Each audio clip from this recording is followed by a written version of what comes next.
యతో నిశ్చరతి మనశ్చంచలమస్థిరం తతస్తతో నియమ్యేతద్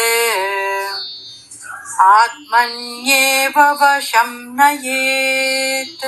ఎప్పుడెప్పుడైతే ఎక్కడెక్కడైతే ఈ చంచలమైన నిలకడలేని మనస్సు పరిభ్రమిస్తుందో దాన్ని తిరిగి తెచ్చి నిరంతరం భగవంతుని మీదనే కేంద్రీకరించాలి. ధ్యానంలో విజయం ఒక్క రోజులో రాదు. పరిపూర్ణ సిద్ధి పొందే మార్గం సుదూరమైనది మరియు క్లిష్టమైనది.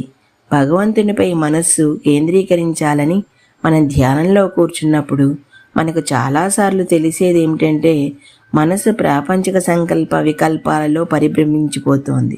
దీన్ని ఎదుర్కోవటానికి ధ్యాన ప్రక్రియలో ఉన్న 3 అచలాలని అర్థం చేసుకోవాల్సిన అవసరం ఉంది. బుద్ధి యొక్క విచక్షణాశక్తి, మనం ఈ ప్రపంచం మన లక్ష్యం కాదు అని నిర్ణయించుకోవాలి. కాబట్టి మనం బలవంతంగా మనసుని ప్రాపంచికత్వం నుండి వేరు చేయాలి. దీనికి పరిశ్రమ అవసరం. మరలా బుద్ధి యొక్క విచక్షణాశక్తిచే భగవంతుడు మాత్రమే మనవాడని అర్థం చేసుకుని మరియు భగవంతుడిని పొందటమే మన లక్ష్యంగా చేసుకోవాలి. కాబట్టి మనస్సుని తిరిగి తెచ్చి భగవంతునిపైనే కేంద్రీకరించాలి. దీనికి కూడా పరిశ్రమ అవసరం. మనస్సు భగవంతుని నుండి వేరుగా వచ్చేసి మరలా ప్రపంచంలో తిరుగుతూ ఉంటుంది. దీనికి శ్రమ అవసరం లేదు. దానికదే అనాయాసముగా అయిపోతుంది. ఎప్పుడైతే ఈ 3వది దానికదే అయిపోతుందో సాధకులు తరచుగా నిరాశపడతారు. భగవంతునిపై మనసు కేంద్రీకరించడానికి నేను చాలా ప్రయత్నించాను, కానీ మనసు తిరిగి ప్రపంచంలోకి వెళ్ళిపోయింది అని శ్రీకృష్ణుడు మనల్ని ఇలా నిరాశపడవద్దంటున్నాడు. మనస్సు బహుచంచలమైనది.